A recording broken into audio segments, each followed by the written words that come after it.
जय गुरु जी संगत जी। दिव्य आभा से नेक्स्ट चैप्टर, हमारे युग के महापुरुष। असित गिरी समय सयात कंजलम सिंधु पात्रे, सुरत रुवर शाखा पत्र मूर्वी, लिखती यदि गृहीत दवा शारदा सर्व कालम, तदपि तब गुना नामीश पारम ना याति। हे शिव, यदि जीवन भर कल्प वृक्ष की कलम से मेरु पर्वत की दवात में सागर रूपी स्याही भरकर और संपूर्ण पृथ्वी को कागज की भांति प्रयोग कर आपके गुण लिखें तो भी सरस्वती माँ असफल ही रहेंगी। वास्तव में गुरु गुणों का वर्णन करना असंभव है। गुरुजी स्वयं शिव हैं, तथापि जिसने भी गुरुजी के दर्शन किए हैं, थोड़े से समय के लिए ही सही, उसने वह आवरण देखा है जिसके पीछे गुरुजी की सरलता से प्रसन्न होने वाली छवि छिपी हुई है। मुझे अपने गुरु के बारे में अपने संबंधी कर्नल सेवानिवृत्त जोशी से ज्ञात हुआ और उनके दर्शन कर उनका आशीर्वाद प्राप्त करने की अभिलाषा मन में जागृत हुई। चूँकि उस समय पारिवारिक समस्याओं के समाधान में लगा हुआ था और दिल्ली नहीं आ सकता था, मैंने कर्नल जोशी को गुरुजी को बताने के लिए यह लिखा। इब्ने आदम दुआ करे कोई, मेरे गम की दवा करे कोई।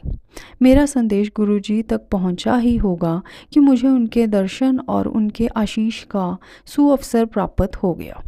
उनके कमल चरण स्पर्श करते हुए ऐसा लगा जैसे वह कह रहे हों, मम दर्शन फल परम अनूपा, जीव पाव निज सहज स्वरूपा। यह महापुरुषों की कसौटी है। उनके सानिध्य में साधारण मानव का मन भी उस आनंद सिंधु में गोते लगाने लगता है जिसकी प्राप्ति के लिए बड़े बड़े तपस्वी अनेक जन्मों तक प्रयास करते रहते हैं।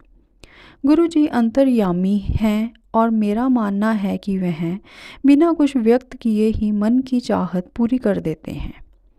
एक चेतावनी है, हमारी इच्छा पूर्ति तभी संभव है जब वह हितकारी हो। ऋषियों ने भगवत नाम को कल्प वृक्ष समान कहा है, पर गुरुजी और कल्प वृक्ष में अंतर है। कल्प वृक्ष से सब आकांक्षाएं पूर्ण होती हैं, गुरुजी केवल लाभान्वित करने वाली आशाएं पूर्ण करते हैं। श्रीमद् भागवत व अन्य ग्रंथों में महापुरुष के जिन लक्षणों का वर्णन किया गया है, गुरुजी के व्यवहार एवं वाणी में वह 100% पाए जाते हैं। यह भी महत्वपूर्ण है कि गुरुजी का जन्म पंजाब में हुआ। प्राचीन काल में पंजाब को सारस्वत प्रदेश कहा जाता था। न केवल महर्षि व्यास, जिन्होंने वेदों की व्याख्या करी, पुराणों को संकलित किया, महाभारत और ब्रह्मसूत्रों की रचना करी, उनके जैसे ही अन्य महान ऋषियों ने इस धरती को सदा धन्य किया है। ईश्वर की इस महान और प्राचीन परंपरा की पावन धरती पर ही कलयुग में गुरु नानक देव और श्री चंद जैसे महानुभावों ने जन्म लेकर न केवल नव जन चेतना जागृत करी, अपितु उत्पीड़ित मानवता का मार्गदर्शन और कल्याण किया। अब गुरुजी भी वही कर रहे हैं, यह मेरा विश्वास है। इस संसार में अनेक आदरणीय उपदेशक और प्रचारक हैं, किंतु मात्र विद्या को प्रसारित करने के लिए प्रभावशाली शब्दों से दिए गए उपदेशों से मानवता का लाभ नहीं होता है। केवल प्रकाश का वर्णन करने से अंधेरा दूर नहीं होता है। इस बात का कोई महत्व नहीं है कि इसके लिए सूर्य या लालटेन का वर्णन किया जा रहा है। आवश्यकता इस बात की है कि जिसमें इस ज्ञान का दीपक प्रज्वलित हो चुका है, वह संवेदना सहित अध्यात्म की ज्योत जलाकर मानव के अंदर की छिपी हुई ज्योत उजागर करने का प्रयास करे। गुरुजी का व्यक्तित्व ऐसा ही है। अपनी प्रतिभाओं से वह न केवल अपने अनुयायियों के मार्ग में आने वाले संकट से सावधान कर देते हैं, वरन उसकी यात्रा भी निष्कंटक कर देते हैं। महात्मा तुलसीदास कहते हैं कि गुरुजी जैसे महापुरुष ईश्वर से भी उच्च हैं। वह लिखते हैं, मेरे मन प्रभु अस विश्वासा, राम ते अधिक राम कर दासा। क्योंकि राम सिंधु घन सज्जन धीरा, चंदन तरु हरि संत समीरा। जैसे हमारी प्यास बुझाने के लिए मेघ वर्षा करते हैं और वायु चंदन वृक्ष की शीतलता फैलाती है, उसी प्रकार से महापुरुषों के माध्यम से हम ईश्वर को प्राप्त कर सकते हैं। राम भी संत नारद को बताते हैं कि श्रुति से महापुरुषों के गुणों की व्याख्या असंभव है। श्रद्धेय गुरुजी सचखंड वासी हैं।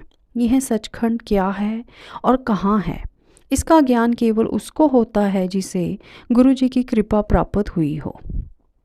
अति से कृपा जाहि पर होई, पाँव देई एहि मार्ग सोई। संत विशुद्ध मिलहि प्रभु ताहि, चित्त वही राम कृपा करी जाहि। कहते हैं कि निराकार ईश्वर सचखंड में निवास करते हैं। दयावान परमात्मा समय समय पर अपने महापुरुषों को, जीवों को उनके दैहिक, दैविक और भौतिक कष्टों से मुक्त कर उनका पथ प्रदर्शन कराने के लिए भेजते हैं। महापुरुष जीव को क्रम से धर्म खंड, ज्ञान खंड, शर्म खंड और कर्म खंड से ले जाते हुए सचखंड में ईश्वर के निवास पर ले जाते हैं। अंत में यात्रा यहीं पर समाप्त होती है। जीव अपने कष्टों से सदा के लिए मुक्त होकर परमानंद को प्राप्त करता है। पूजनीय गुरुजी पहले अपने भक्त की समस्याओं की इति कर उसे कर्म योग के मार्ग पर ले जाते हैं। यह यात्रा का पहला भाग है, धर्मखंड। भक्त तन और मन से स्वस्थ होकर लौकिक और पारलौकिक विषयों पर चिंतन कर पाता है। वह इस संसार की सच्चाई और स्वयं अपने जीवन की क्षणिकता को पहचान लेता है। यह ज्ञान खंड है।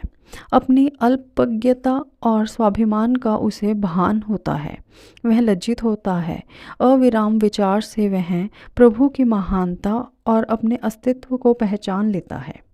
वह सोचता है कि यह जीवन जो प्रभु ने सर्वानंद प्राप्ति के लिए प्रदान किया था, व्यर्थ व्यतीत हो रहा है। जब परमात्मा से मिलने की उत्कंठा अत्यधिक हो जाती है, वह शर्म खंड में पहुंच जाता है।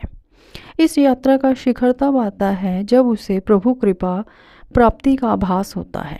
उसके सारे संशय समाप्त हो जाते हैं और मन आनंद सागर में गोते लगाने लगता है। यह कर्मखंड का क्षेत्र है। दीप्तिमान परम कृपा के आनंद में डूबे हुए जीव के लिए सचखंड के द्वार खुल जाते हैं। कोई इस यात्रा पर अकेले नहीं चल सकता। शिव समान व्यक्ति के लिए भी जीवन सागर को पार करना कठिन है। ज्ञान के भंडार ब्रह्मा को भी परमानंद की प्राप्ति के लिए गुरु या महापुरुष के पास जाना पड़ता है और गुरु की कृपा दृष्टि तुरंत उन्हें वहां पहुंचा देती है। गुरु जी इस युग के ऐसे ही महापुरुष हैं और मैं उनके कमल चरणों की वंदना करता हूँ। जय गुरु जी। आपके कमल चरण को समर्पित। हे भगवान शिव, गुणगान करता हूँ आपके कमल चरणों का। आश्रय हैं आप हमारे, आपके कमल चरण बांधते हैं हमें आपसे। लौकिक माया को भेद कर भक्तों को भेंट करें उनकी आशाएं कल्प वृक्ष की भांति। हे भगवान शिव, गुणगान करता हूँ आपके कमल चरण का। शिव, ब्रह्मा और स्वर्ग के समस्त देव नतमस्तक होते हैं आपके कमल चरणों में। हे सबसे प्यारे गुरु, ढूंढता है जो आसरा, मिलता है उसे सहारा। आपके चरण सबसे प्यारे प्रभु, कुचल दे सब बाधाएं और भव सागर से पार करें। हे भगवान, हे शिव, गुणगान करता हूँ आपके कमल चरणों का।